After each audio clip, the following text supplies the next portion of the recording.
Good afternoon, everyone. Welcome to another episode of the IWillAim podcast. Our topic for today is Peernovation, and our special guest is Leo Bottary. Welcome, Leo. To kick things off, would you mind telling our audience a bit about yourself? No, hey, thanks for having me on the show. Yeah, my name is Leo Bottary.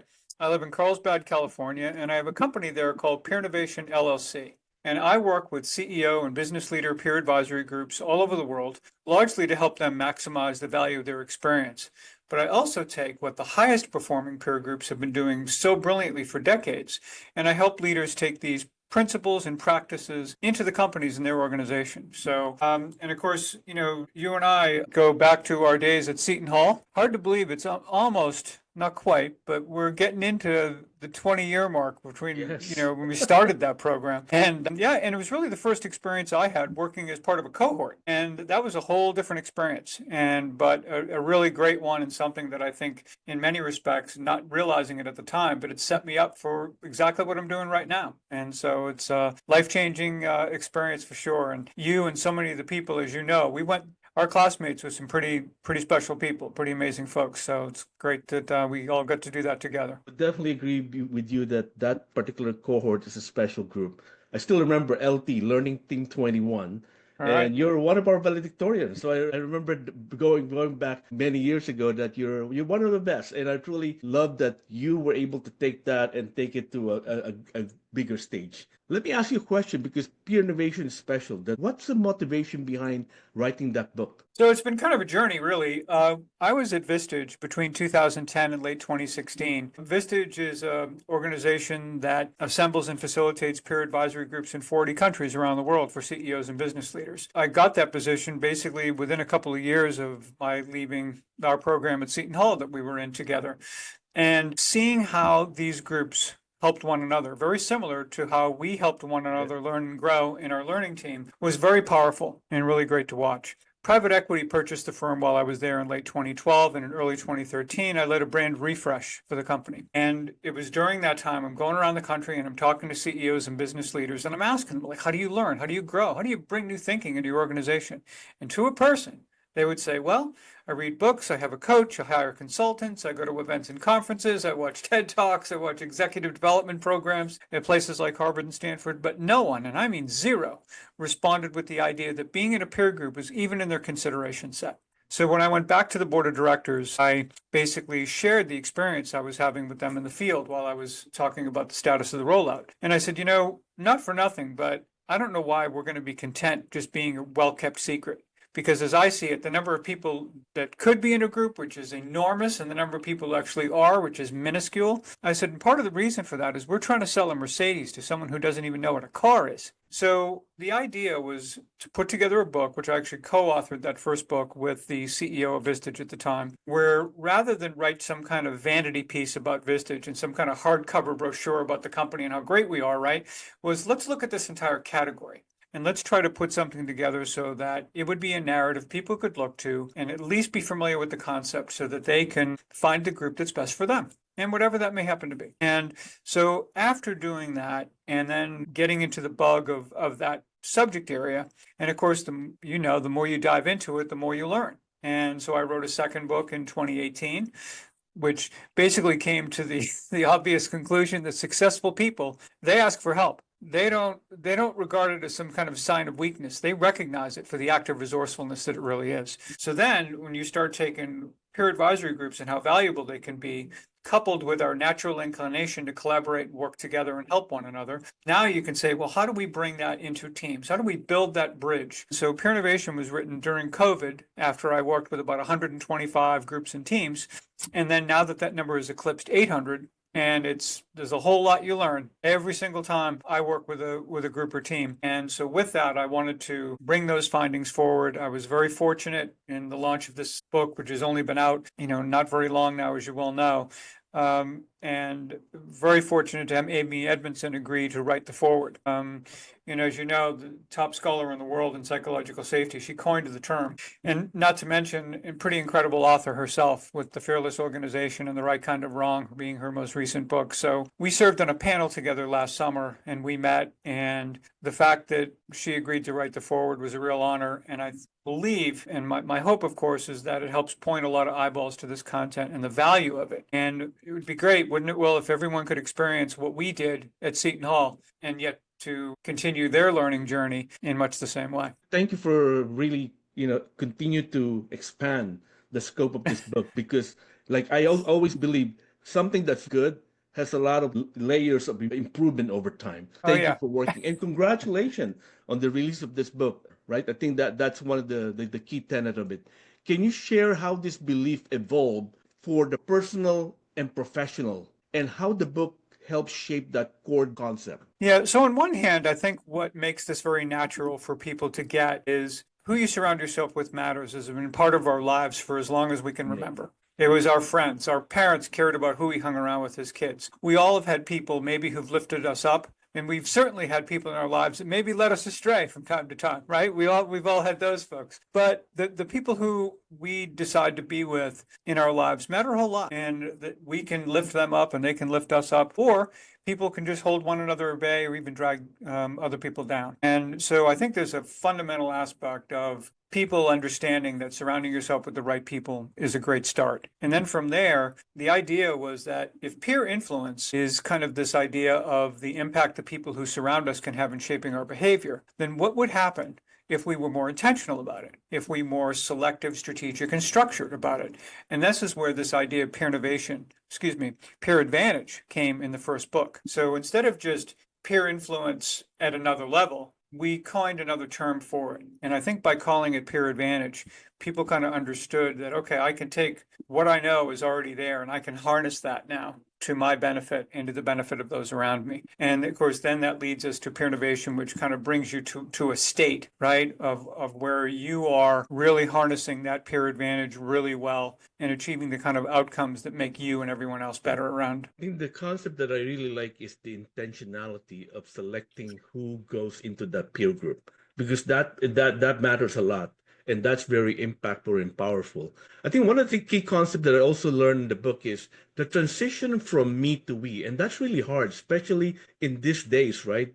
The next generation are all about me. How do you help people shift their mindset from me to we? There are a lot of different exercises and a lot of things I do that remind people that there's no individual that's a match for a collective. One of the exercises that it really kind of communicates it very clearly is I'll have a large audience and I will have one person stand up and I will say, well, you pick your favorite sports team in the whole world. And they'll tell me who it is. And let's say it's a football team, right? NFL football team. And I said, all right, I want you to pretend that team is 3 seconds away from winning the Super Bowl. What I'd like you to do in front of everyone here is I'm going to count down 3, 2, 1, 0.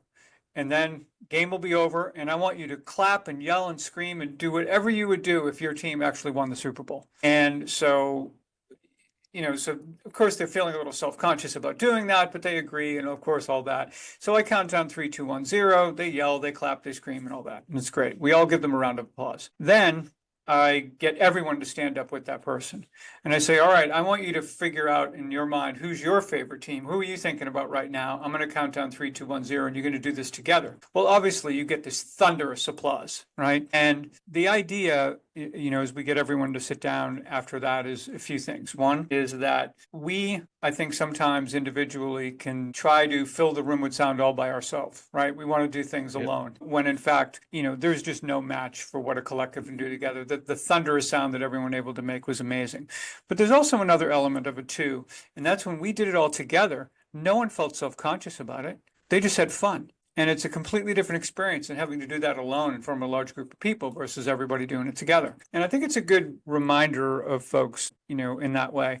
There's another thing I've done with, online, and you'll have people look at a large room and I'll show it to them for, a few seconds, enough for them to kind of take it in. And then I will ask someone, okay, who wants to tell me what was in the room? And of course, they'll be able to take it so far, but then you need pretty much a lot of other people to kind of complete that picture. And a lot of that has to do with what we learned at Seton Hall about our mental models and about what shapes what we see and how we see it and the conclusions we draw from it. So again, the more perspectives we can have, the richer I think our experience and the better, we can be together. And I think people, kind of intuitively understand that. And I think with the pace of change happening like it is today and the complexity of the world there is today, and yes, there's certainly an element of divisiveness in this world, and there are forces at work there. But I also think at the end of the day, it's going to go back to our natural inclination and understanding that we are better together. And so that's really kind of what this book seeks to do. And I hope its implications are not just for groups or teams, but just in our life in general and who we surround ourselves with, and recognizing that if we lean into our curiosity and work to understand people as opposed to trying to prove that we're right and debate everybody all the time, we might actually learn something. I think the one thing that I really like about is the power of working together and collaborating with one another and getting a different results, far greater than what you could do on your own.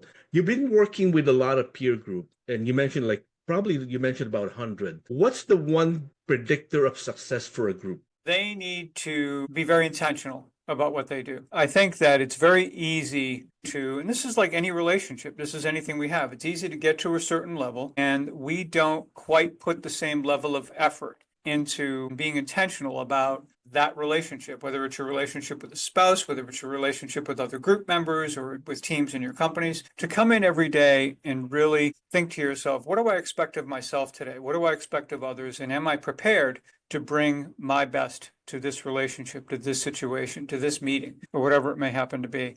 And I think that's a really big part of it. But the key ingredient really is intentionality of how you go about doing things. No, I was just simply going to add that, and I think this is specific to psychological safety, right? Because on one hand, we know that psychological safety is kind of the whole ballgame. If you don't have an environment where people feel safe, right, that it's that environment where interpersonal risk-taking is okay, where people feel that sense of belonging and bonding, and they can ask questions and admit mistakes and share ideas and challenge the process, or even challenge the leader if it's in service of what we've all agreed to do. That's what's important. And I kind of hesitated to put that first, only because we still need to be on a daily basis intentional about it. In the same way we think about relationships in our lives. I love my wife very much, but that doesn't mean I stop showing her or stop telling her. And it's a important thing to always, again, there's a level of intentionality around all these things that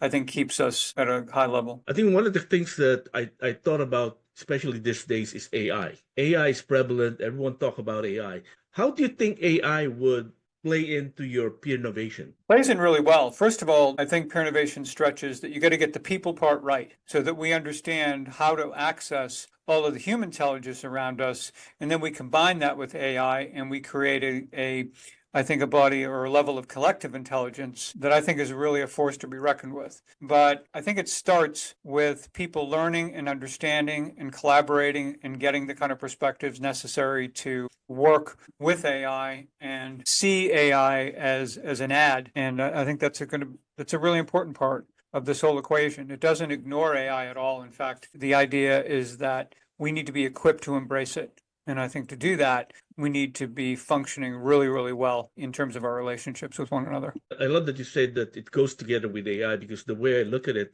AI is not the driving force. It's human plus AI, right? Yep. AI by itself is not as powerful, but it won't be as ethically compliant and transparent without human in it.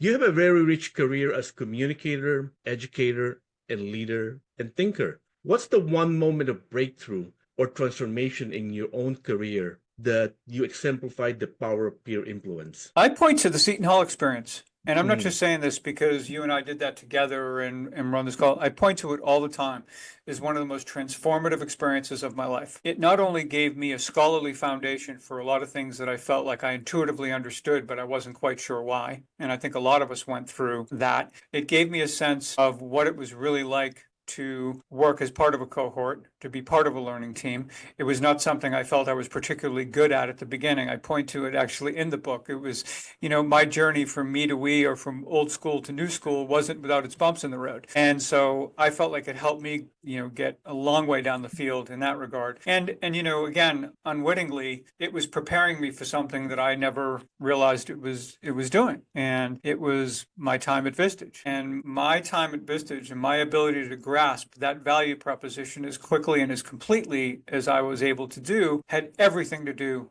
with my time at Seton Hall. So I think that program was absolutely the most transformative experience for me, and I wouldn't be doing this work today without it. I totally agree with you. I think part of Seton Hall Learning 21 is one of the most transformative journey for me as a leader.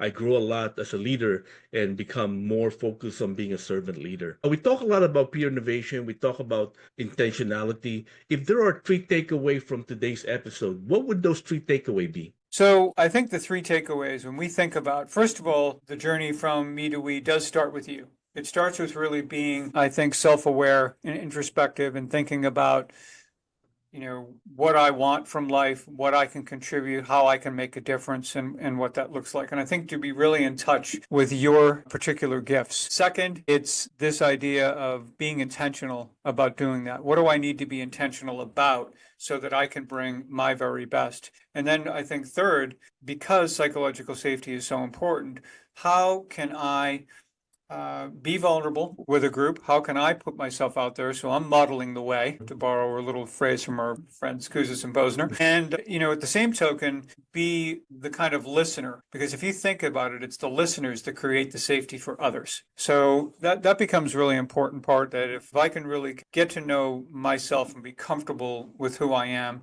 be intentional about how I want to make a difference, and then contribute to everyone's psychological safety by modeling the example and being that good listener, that good recipient, that person who brings some real empathy and non-judgment to the table, where I will lean into my curiosity, right? I think most of us, when we have gaps in information or when we hear things that may not land with us right away, our first inclination can be to just rush to judgment, jump to conclusions, and make assumptions about things. And if we can take a breath and ask questions and not make assumptions about so many things that we can do so easily all the time, it can save us a lot. So I think those would be three big ones. Thank you for sharing the 3 takeaways. If my audience wants to reach out to you, what's the best way to get in touch with Leo? So feel free, and please connect with me on LinkedIn. I'm very active there. My website is peernovation.biz. And I think either where you can contact us directly through there and all that as well. And certainly, I will say that if you're interested in learning just more about Peernovation in general, the book hasn't been out long now. It's still, the ink isn't even dry yet. So have a read and let me know what you think. Thank you, Leo, for your time. Really appreciate you being my guest today. Really appreciate you. Thank you.